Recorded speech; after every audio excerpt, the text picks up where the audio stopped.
Hey there, welcome to First Look. And sorry, I'm back in the office now. I hope that you enjoyed the view at Chautauqua, but this week I'm back in the office.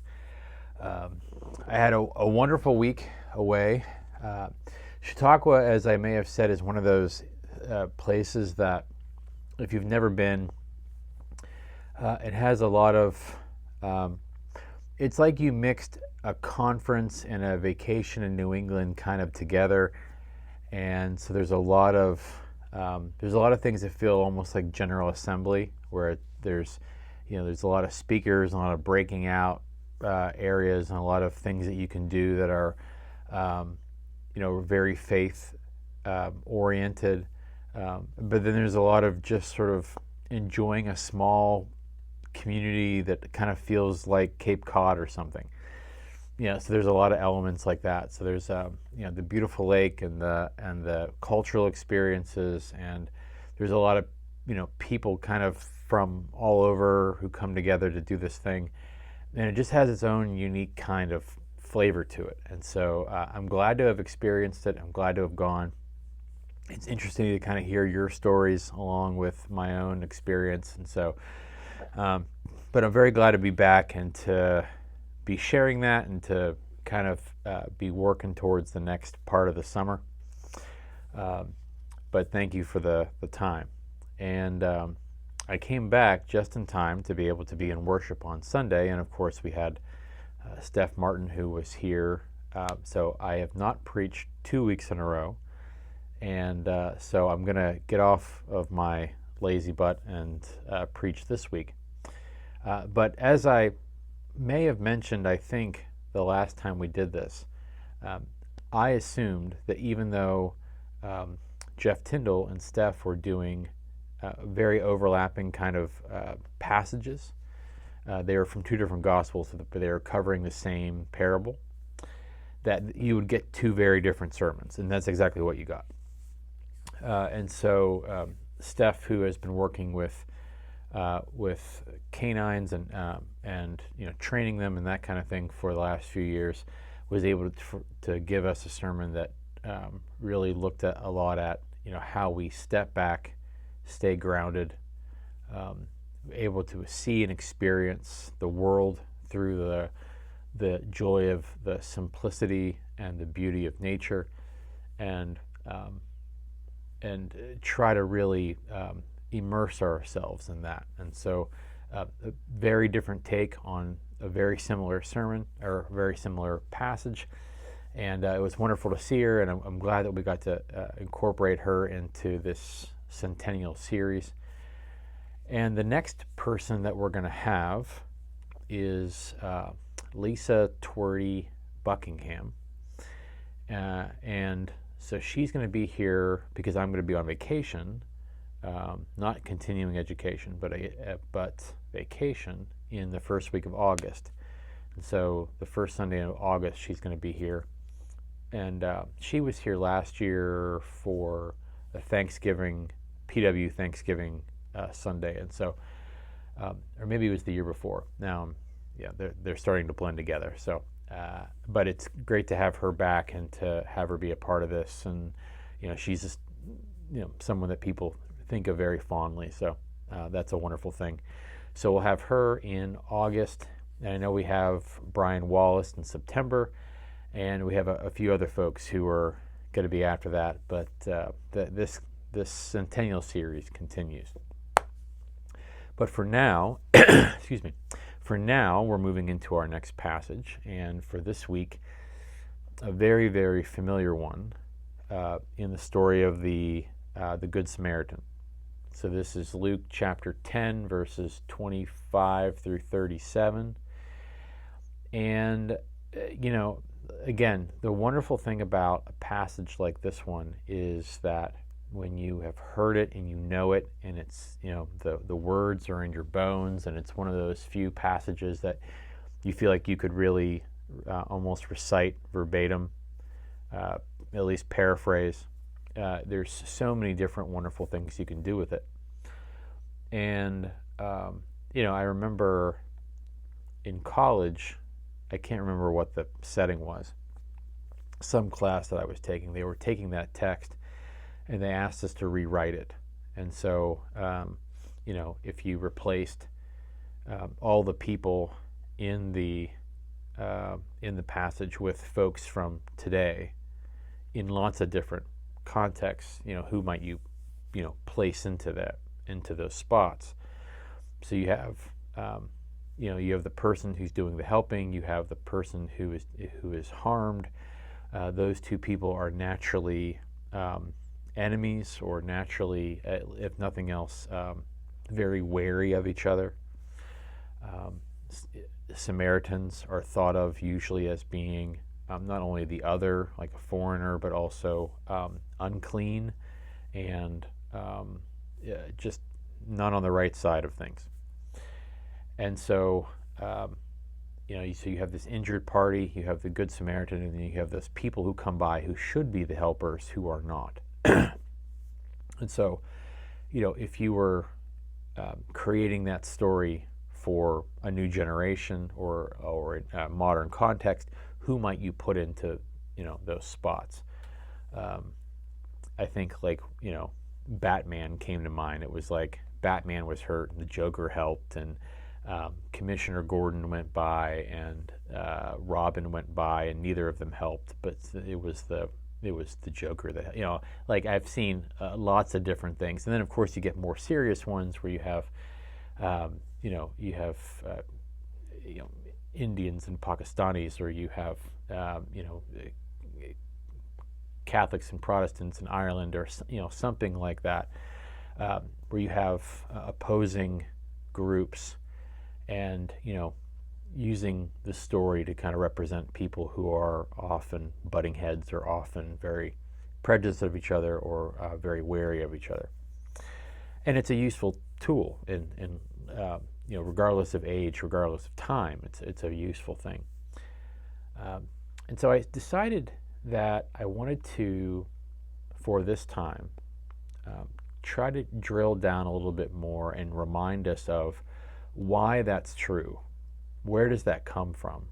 What's the origin story of the fact that you have these Samaritans and the people of Israel, the Jews and the Samaritans? Why are they living so close to each other? And in reality, Samaria is kind of almost an island unto itself, where the Jews had to go from Jerusalem north. They had to go around, this peninsula of Samaria.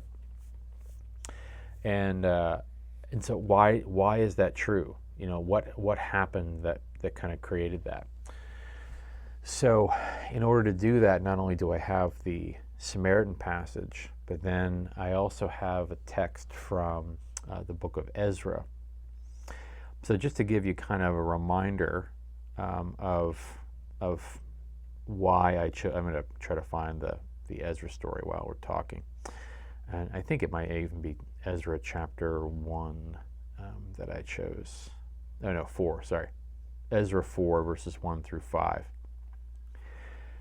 But the basic story, which you've heard some version of from me in some other context, is that you remember, if you remember kind of going back, and it's always hard to know when to start to go back, but if you remember that there are 12 tribes of Israel, so going back to before David, before King David, and David lived about 1,000 years before Jesus. So if you go back before David, you have the creation of the 12 tribes of Israel. And those during the time of Judges, those 12 tribes were kind of a loose confederation. And then they became under Saul and David and Solomon, they became one nation. One.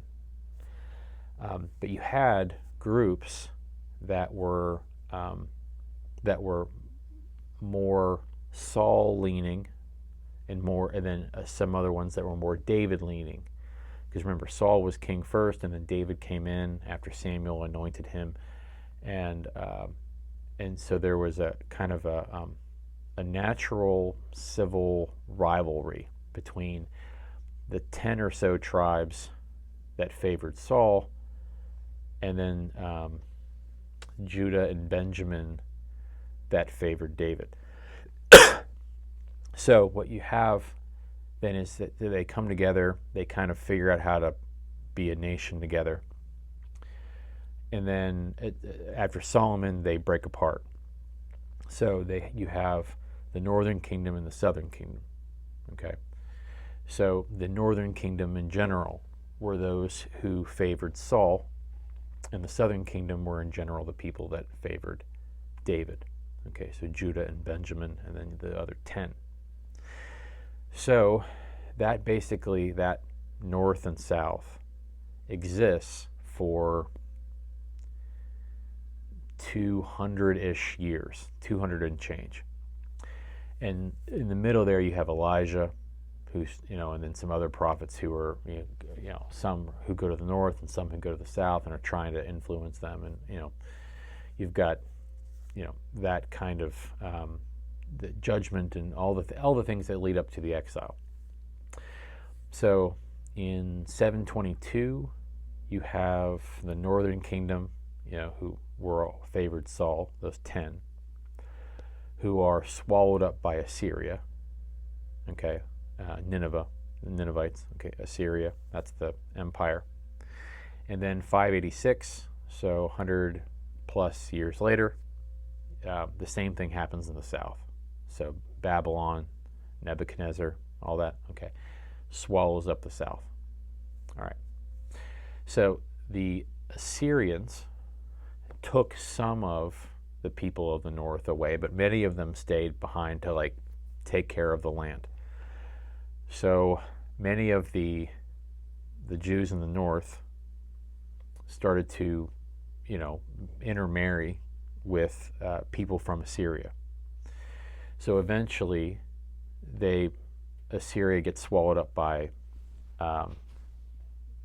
other empires, and the people who were swallowed up by the Assyrian Empire are now free. Well, they become the Samaritans. Okay, they start to worship in a different place, and their holy book looks a little different. So the people in the south, right, the southern kingdom, who were swallowed up by Babylon, and Babylon gets swallowed up eventually by the Persians, which is what you'll see in the book of Ezra.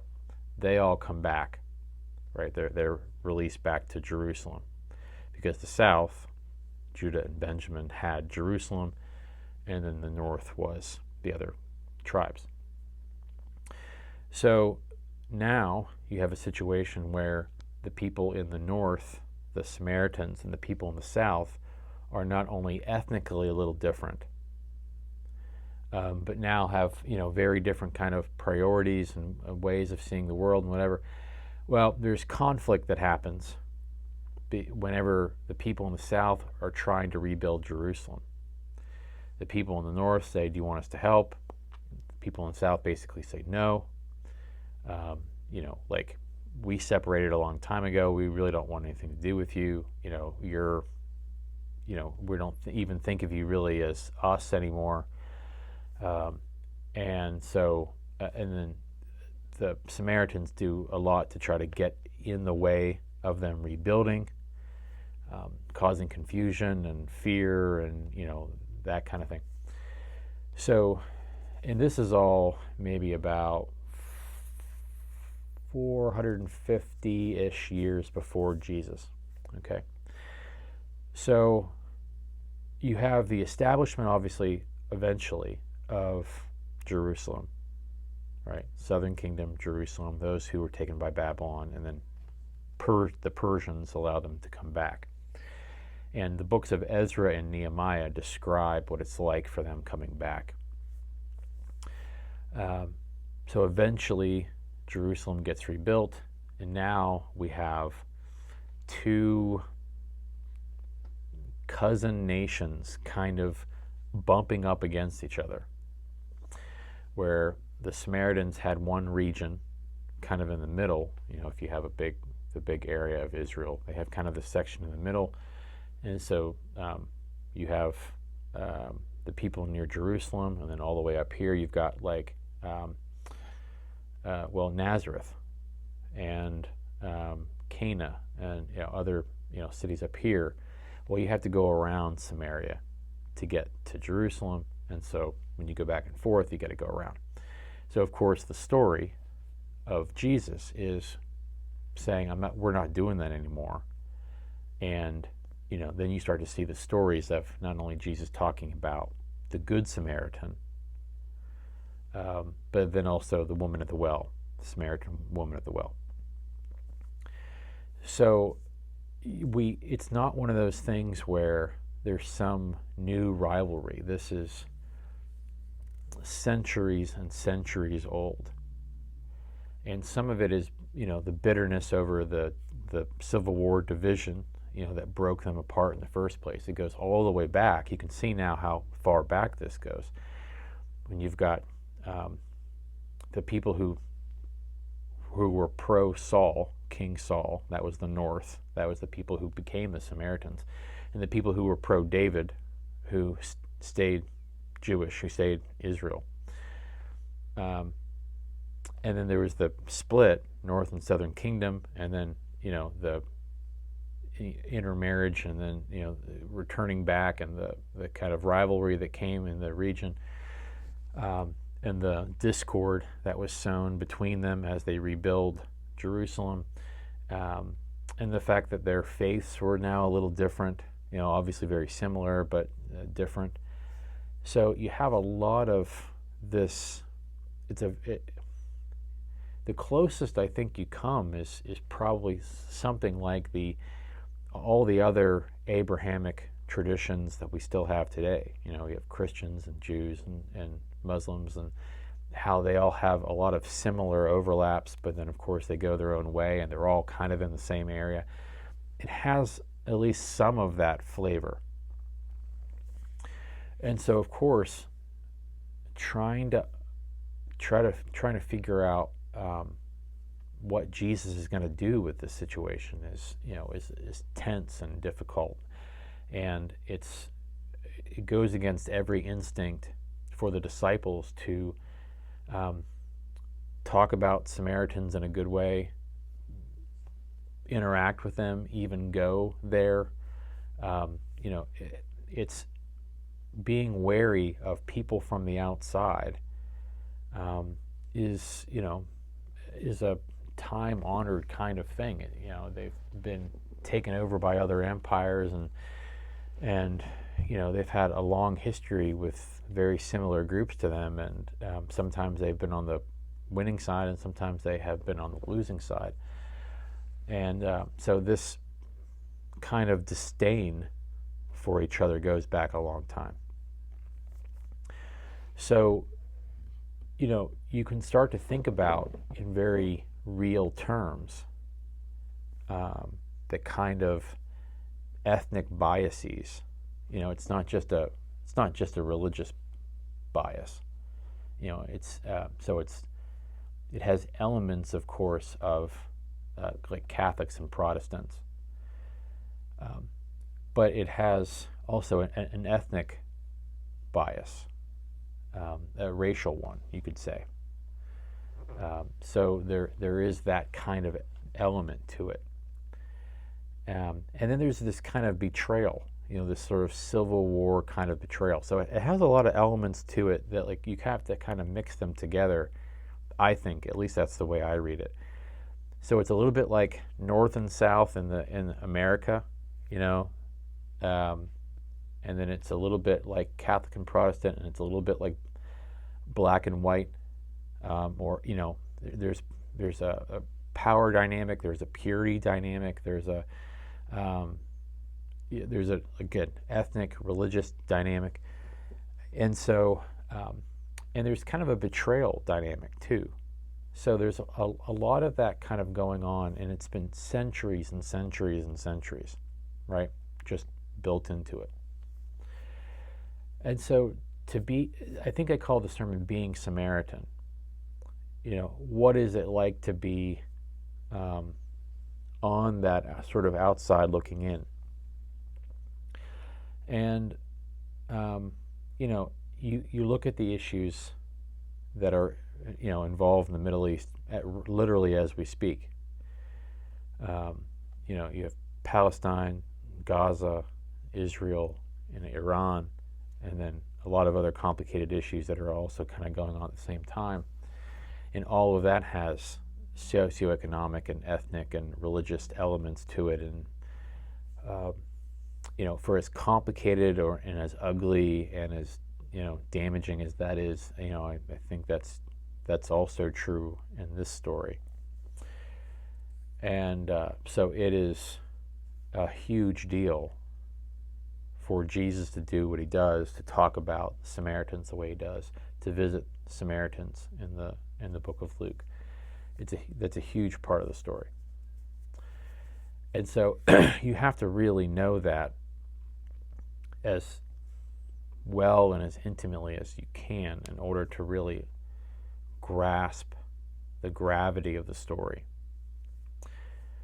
And so as I look at what does it mean to be Samaritan, they were proud of who they were. They weren't, they had survived. I mean, we have to look at it from another perspective, right? They had survived the best they could this horrible exile, right? And they had been at it longer than the South. And they had been taken over, and their families had been separated, and their world had been turned upside down, and all the awful things that go into being taken over by an empire. And they had done the best they could to figure out each generation of people figured out, how do we survive? Well, there was, us and them. We came, we intermarried and survived, and built a religion and built something that they thought was faithful to the God that they knew, and so we're left with this story of these people who have their own pride and identity and way of life, who are also judged harshly as this ethnic minority of I don't want to use a slur, but who are not pure, who are thought of as not as good as, lesser than. And so they know that that's true about their neighbors, and they live like that's true. And so when Jesus comes to them and tries to bridge this gap, it's hard to imagine what it must have been like for them, to hear this word and to see Jesus and to understand who he was and that kind of thing. My gut says that didn't just solve everything instantly, but that opened the door to a possibility of dialogue that perhaps did not exist before. And that's a complicated and messy thing, as we know very, very well. Just because something happens, slavery ends, or Jim Crow ends, or whatever, that doesn't just fix the problem. We still have people alive today who were born not having a full right to vote in this country, who can remember a time when they were not invited to be at the same water fountain or in the same doctor's office or at the same lunch counter. Just because slavery ended 150 years ago, we still see the fallout from that generation after generation. And so my gut says that a very similar kind of experience and feeling in the time of Jesus. So it forces us to kind of look critically at our own experience, at our own ethnic biases, at our own way of understanding the world, and we have to look at our modern context through the lens of Scripture and vice versa. So I don't know exactly where I want to end with this story of what it means to be Samaritan, but that's the context, and I can do that with you, and I can break that down in a little bit longer of a more thorough of a time than I can in a sermon. So I thought, well, some of you at least will get that version of it. Anyway, thank you for doing this kind of thinking and studying and reminding of the story. Like I said, in a sermon, you can't talk for 25 minutes just about the preface. But in this context, I can do that with you. So thank you. So things to be thinking about then this week. If you have time, read some, at least parts of Ezra and Nehemiah. Read some of, you can even read if you get to a place where you can find, won't be able to do it off the top of my head, but it's probably like in the 1 Kings, 2 Kings kind of area. Yeah, you should be able to find where it is that we went from a united kingdom under Solomon to a divided one. Read the woman at the well. Read this story in Luke. There's a lot there to kind of try to unpack the world that we're trying to look at. So I'm looking outside, and it is, you might be able to hear it. It's raining like crazy. So hopefully everything is okay. But anyway, thank you for being you. Thank you for all the ways that you care for each other. And it's good to be back. And I will see you next time for another First Look. So until then, take care.